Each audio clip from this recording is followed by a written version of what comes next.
कल बहुत अहम दिन है उस केस के हवाले से जिसके शुरू में इस हुकूमत ने दावे तो बहुत बड़े बड़े किए, मगर अब वो केस इस हुकूमत के लिए एक बहुत बड़ा मसला बन गया है।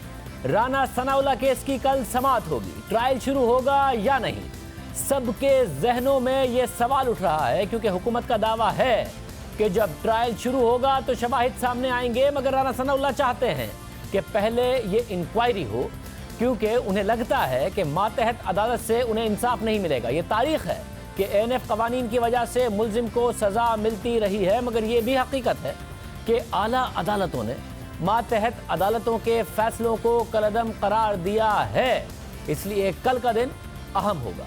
टॉक शोज में इस केस पर बात हुई, ये मामला असेंबली तक पहुंचा, प्रेस कॉन्फ्रेंसेज हुई, इल्जामात लगे, जवाबी इल्जामात लगे, और फिर गुज़िश्ता दिनों राना सनाउल्लाह और शहरियार आफरीदी असेंबली में आमने सामने आए, मगर अब ट्रायल होना है। इस समाअत के हवाले से वफाकी वजीर मुमलिकत शहरियार आफरीदी ने राना सनाउल्लाह को चैलेंज किया हुआ है, कल की तारीख देकर चैलेंज किया हुआ है कि राना सनाउल्लाह ट्रायल शुरू होने दें। हुकूमत ये चाहती है कि ट्रायल शुरू हो, क्योंकि इंसदाद मंशियात के कवानीन राना सनाउल्लाह पर भी बड़ी जिम्मेदारी डालते हैं कि वो ये साबित करें कि बरामद की गई मंशियात से उनका कोई ताल्लुक नहीं, मगर आला अदालतों के मातहत अदालतों पर फैसले, इस ये जो जिम्मेदारी है इस पर सवाल उठाते हैं और कलअदम भी करार दिए गए हैं जो हम आपके सामने रखेंगे।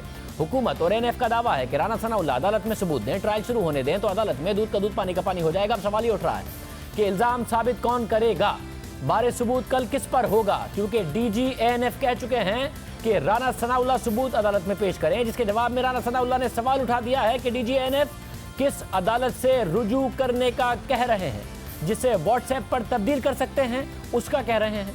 राना सनाउल्लाह का कहना था कि इस केस में हुकूमत और ANF के खिलाफ मुद्दई है, इसलिए उन्होंने गैर जानिबदार तहकीकात के लिए जुडिशल कमीशन या पार्लिमानी कमेटी बनाने की तजवीज़ दी है, क्योंकि हुकूमत और ANF दोनों ही उनके खिलाफ मुद्दई हैं। DG ANF साहब फरमा रहे हैं कि जी आप अदालत से रजू करें, तो किस अदालत से रजू करें जिसे आप व्हाट्सएप के ऊपर चेंज कर सकते हैं। ये केस जो है ये case of no evidence, no inquiry, no investigation. इस केस में कोई इंडिपेंडेंट विटनेस नहीं है, कोई इंडिपेंडेंट एविडेंस नहीं है, कोई साइंटिफिक एविडेंस जिस तरह से वीडियो है वो नहीं है। उसके बाद इस केस में कोई इंक्वायरी नहीं हुई, इस केस में कोई इन्वेस्टिगेशन नहीं हुई।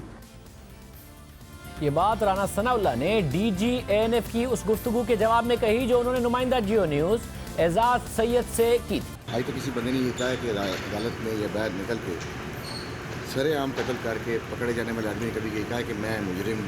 लेकिन सर उसकी फुटेज आप लोगों ने कहा था कि देंगे, वो फुटेज नहीं निकली। जो बात कर रहे हैं उसका जवाब सुनने चले। आज तक वो बंदा जो पकड़ा गया उसने ये कभी कहा है कि मैं मुजरिम। और फिर एंटी नारकोटिक्स फोर्स ने लाहौर हाई कोर्ट की जानिब से राना सनाउल्लाह की जमानत के फैसले के खिलाफ सुप्रीम कोर्ट से भी रुजू कर लिया।